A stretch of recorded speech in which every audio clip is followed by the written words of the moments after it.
Before the video starts, I just want to tell you guys to please subscribe to the channel for more NBA content like this. I post 2 videos a week on all things NBA basketball, so if that's something you're interested in, I would appreciate the support. Also, please be sure to leave a like on the video. That helps a lot with helping this channel grow. Anyways, back to the video.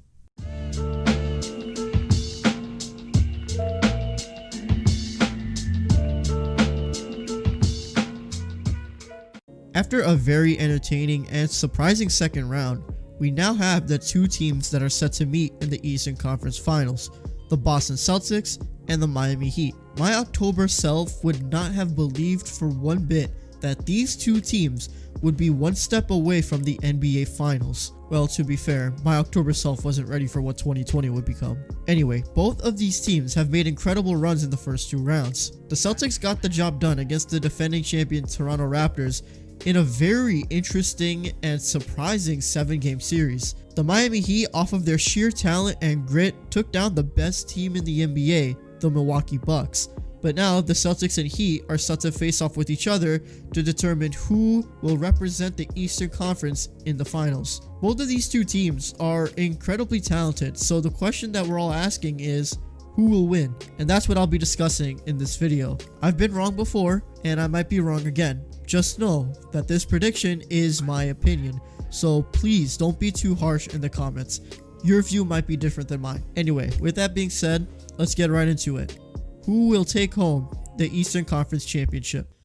So before I give my thoughts on the actual series, I just want to quickly talk about the last 2 matchups and just kind of give my thoughts on them. So first off, with the Bucks and the Heat, that was a very interesting and surprising series. If you remember from my predictions video, I had the Heat winning the series but in 7 games because I was like, okay, the best team in the NBA, they're gonna put up a fight. Giannis is the MVP. He's gonna put up a hard fight because they're not gonna want to be the second round exit after being the best team in the NBA. But I was wrong.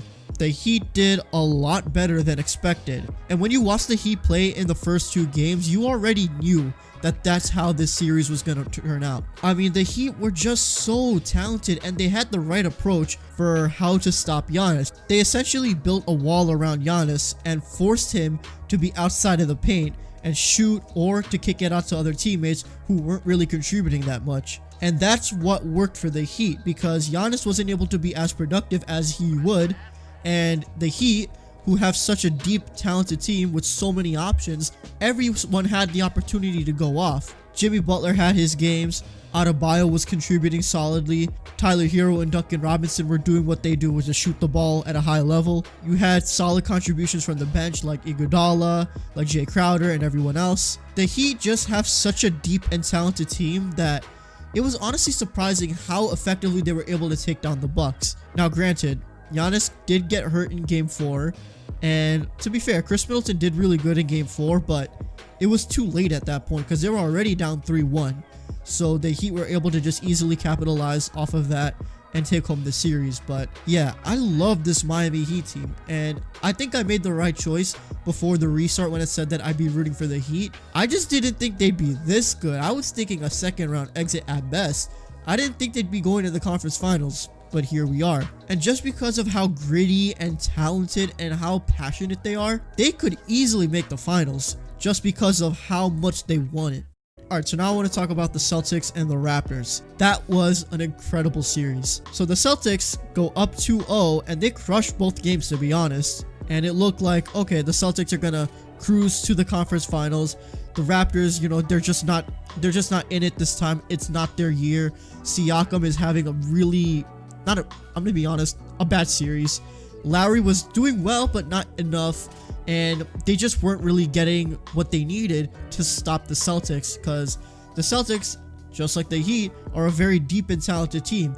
So all those scoring options and all those incredible perimeter defenders were able to contribute and stop the Raptors. And just as the Celtics are about to go up 3-0, they're just 0.5 seconds away from that. OG Anunoby hits a corner 3 for the win. That was an unbelievable shot. And to think about it now, that 0.5 seconds changed the trajectory for the entire series. Because after they won that game, the Raptors came out and won the next game. So now you had a tied series. That one shot by OG Anunoby gave the Raptors the boost they needed to make the series interesting. Go to game 5 and the Celtics dominate, so we're like, okay, Celtics are up 3-2. They had such a dominant game 5. They're gonna repeat that in game 6 and it'll be over. The Celtics are gonna win. Then we get the game 6 thriller, which is, I've said it in the last video, probably one of the best playoff games I've ever watched. Just of how entertaining it was, the back and forth, the double overtime thriller. I've already talked about that game, so I'm not going to talk about it too much, but it was just an incredible game, and the Raptors were able to force a game 7. Then we go to game 7, and it's kind of the same story. It's a close game, but Siakam is just not being able to get it done. Kyle Lowry is playing his heart out to keep the Raptors alive. And you got to give him credit, because you could tell with the way he played, he did not want to get out. He could have easily just gave up, but he didn't, and he fought to the very end. And I give him so much credit for that, because he was incredible this series. And to me, the best player on the Celtics for this series was not Tatum, was not Brown, was not Kemba, because he wasn't great either. It was Marcus Smart. There's a reason he made all defensive first team, because you watch him make all these big plays, because yeah, his numbers don't look good, but you can't look at the numbers. Watch him play and you'll get an idea of just how much of an impact he makes for the Celtics team. Big time plays at the end of games, the big chase down block, the big steals, always on top of his game on the defensive end. And he contributes on the offensive end too. Not at a high level, but enough for the Celtics to get the edge. So Marcus Smart probably to me is the MVP of the series, because without him, the Celtics don't win. So yeah, the Celtics win in 7 in a really entertaining series. The defending champion Toronto Raptors are out, and you gotta give him credit. After Kawhi left, there were no expectations for them to go far at all, and they put up an incredible fight to get to the second round, and they were just a few possessions away from going to the conference finals again. So I give them credit, because they had a great season and they defied expectations. So kudos to the Raptors. Alright, now let's talk about the Boston Celtics and the Miami Heat. So like I said earlier, both of these teams are incredibly deep. They each have everything they need, whether it's scorers, whether it's defenders in the paint or on the perimeter. They have rebounders, they have shot blockers, they have everything they need, both teams. So to me, this series is going to come down to who shows up. How does Boston stop the sharpshooters? How does Miami stop their multiple scores? And who do they focus on? Because when Miami was playing the Bucks, they were able to just keen in on just Giannis, and they built the wall around him to keep him from scoring, and they didn't have to focus as much on Middleton or Bledsoe or Lopez. But now the Heat are going to have to focus more on other scorers.